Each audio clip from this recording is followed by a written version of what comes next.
Marcelina abriu o ferrolho da janela cautelosamente. Precisava evitar que a mãe, que dormia no quarto ao lado, despertasse, descobrindo sua intenção de fugir. Estava decidida a ir a uma festa, mesmo sem a permissão da mãe, e não lhe restava outro recurso além de escapar às escondidas. A mãe tinha sono leve, cheio daqueles pequenos sustos que ocorrem a uma mulher que mora sozinha com 2 filhos menores, em um bairro extremamente perigoso. Sem nenhum rangido que a acusasse, abriu a janela e o vento frio da noite invadiu o quarto, atravessando-a como um mau presságio. Sem se importar com o arrepio, catou a bolsa sobre a cama e pulou a janela. Encostou-a com cuidado pelo lado de fora e se afastou, dando uma última olhada para casa, sem saber que jamais voltaria a vê-la. Uma rasga-mortalha cantou estridente no céu, no instante em que Marcelina atravessou a rua e sumiu na escuridão. Seguia para a casa de uma amiga. O combinado era saírem juntas de lá para a festa. Os pais da amiga as levariam de carro. O único problema era que a casa era um pouco distante e Marcelina não pôde sair antes de a mãe cair no sono. Decidiu então tomar um atalho atravessando os trilhos. Como eram quase 11 horas da noite, ninguém veria ela passar de forma clandestina, por um buraco feito nas grades de proteção por vândalos. Por esse caminho, chegaria uns 20 minutos antes que pelo caminho tradicional, e não lhe interessava atrasos, depois de todo o esquema que ela executara com perfeição até ali. Acontece que aquele buraco por onde ela passou, obviamente não se abriu sozinho. Os trilhos eram ponto de encontro de viciados em drogas e bandidos que se escondiam por lá depois de assaltos na via. Tão logo Marcelina entrou, foi vista por 2 homens que dividiam o produto de uma série de roubos. Perceberam que ela tinha uma bolsa e a tragédia de Marcelina começou nesse instante, antes mesmo de que ela percebesse os autores. A ocasião sugeriu aos ladrões a possibilidade de outros crimes a uma moça sozinha e indefesa nos seus 17 anos. Um par de horas depois, quando finalmente terminou aquele pesadelo, eles decidiram calá-la para sempre, evitando uma denúncia à polícia. Depois de matá-la, deixaram o corpo sobre os trilhos para que nas primeiras horas da manhã um trem fosse culpado por aquela morte. No bairro vizinho, a festa rolava, indiferente aos dramas violentos da madrugada na cidade. Os ladrões fugiram, ou melhor, correram para casa na ilusão da impunidade.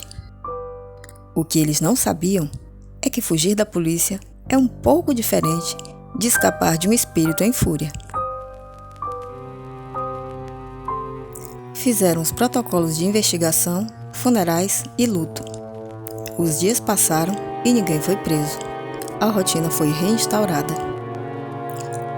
17 dias após o crime perverso contra Marcelina, a ferrovia voltou a ser notícia quando 2 homens morreram nos trilhos. A cena horrível marcou a memória da cidade. Os 2 homens foram despedaçados como se não um, mas vários trens os tivessem atropelado várias vezes, reduzindo seus corpos a nada além de uma pasta sangrenta, onde só as cabeças se viam inteiras.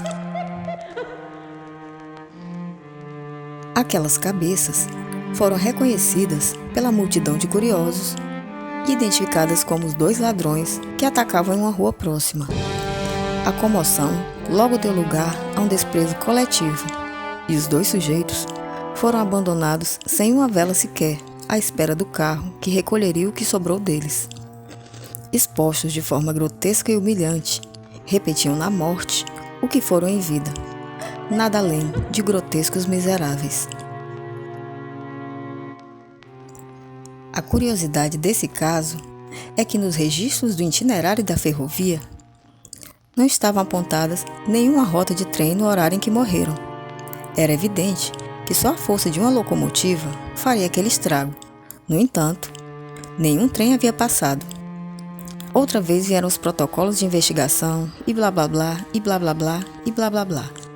Houve o depoimento de um maloqueiro que afirmava ter testemunhado a cena inteira.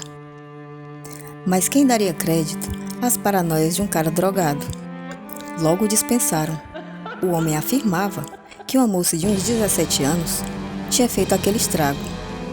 O depoimento foi cancelado e o homem foi expulso da delegacia com muito mau humor. Outra curiosidade é que os homens morreram sobre a mesma marca de um corpo nos trilhos. Mas não só apagou, como nem sequer manchou o lugar depois que lavaram a pasta sangrenta deixada pelos corpos deles.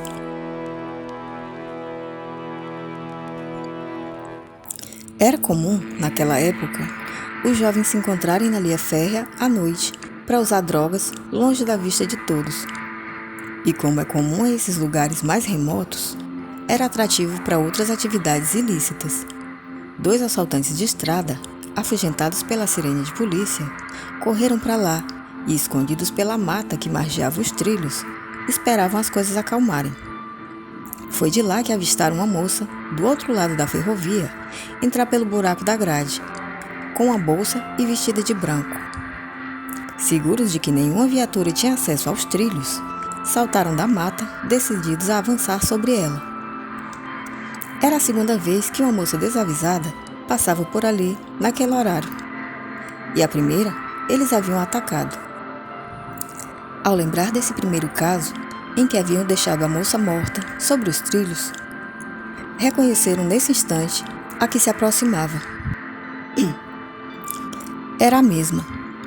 A menos que estivessem em um pesadelo comum ou tivessem enlouquecido, era ela. Dessa vez, não se assustou em vê-los, não recuou, nem tentou fugir. Caminhava ao encontro deles com a serenidade de quem tivesse o encontro marcado. Sua figura translúcida se destacava na escuridão, os cabelos negros e compridos cobrindo o rosto, da mesma maneira que a deixaram nos trilhos, não querendo ter que olhar para a expressão ainda apavorada da menina, mesmo depois de morta. Um efeito de paralisia se abateu sobre eles, obrigando-os a esperar sem se mover, na lenta aproximação do fantasma de Marcelina. Uma rasga-mortalha voou tão baixo que pareceu que o seu pio agourento foi rasgado do lado dos ouvidos dos ladrões. Estavam petrificados de terror, só os olhos lhe funcionavam.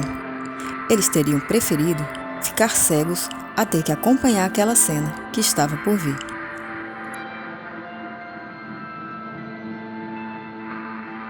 A moça se aproximou ao ponto de quase encostar o rosto no deles.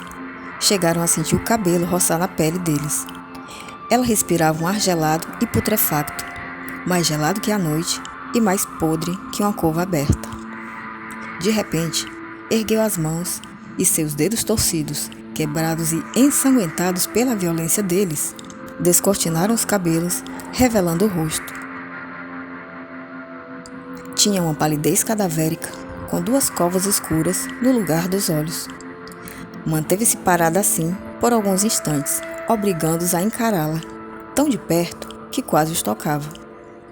Os homens gritaram, mas os timbres não obedeciam, as bocas nem se moviam, de maneira que um grito surdo ecoava apenas dentro deles, oprimido pelo terror.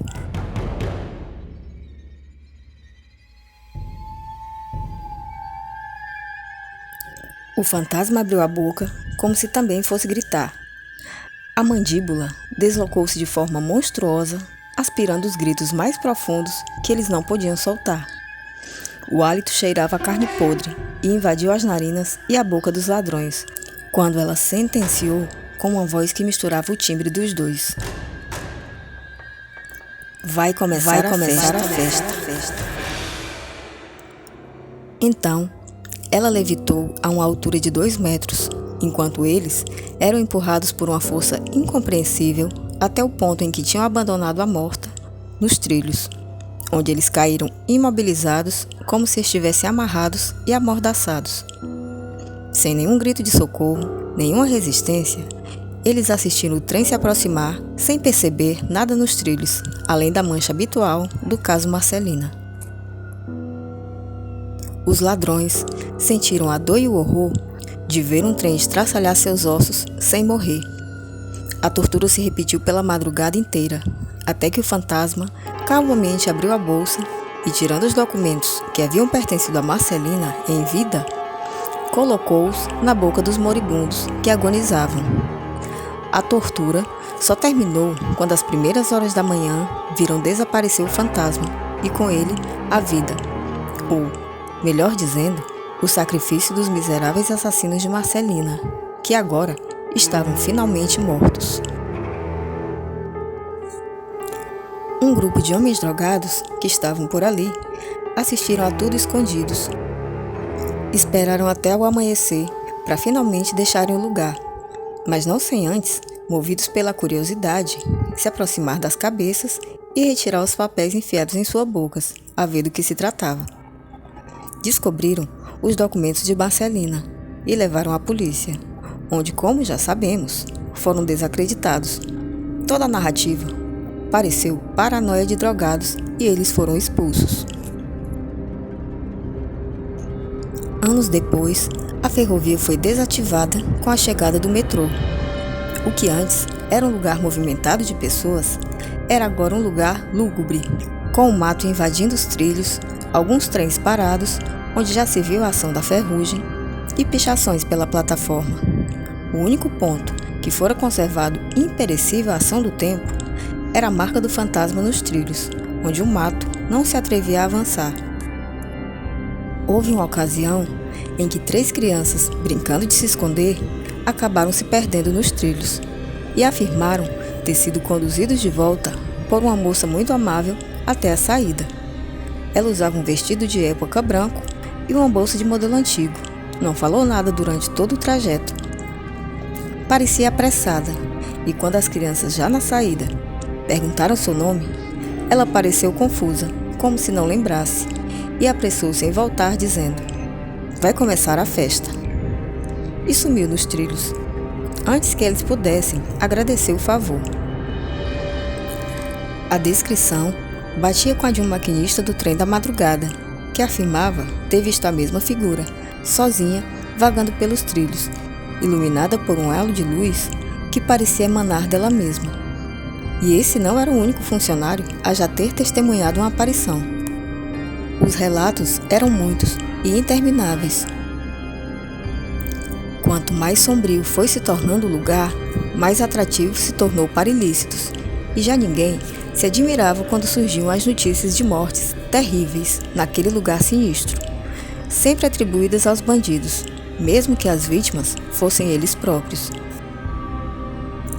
À espera de cumprir seu tempo neste plano, o espírito confuso de Marcelina ainda vagava pela noite à espera de repouso, e sem nenhuma misericórdia com aqueles que atentam contra a vida de inocentes, até o dia em que finalmente encontre a luz e possa descansar em paz. Se você gostou desse conto, se inscreve, dá like, que ajuda muito o canal.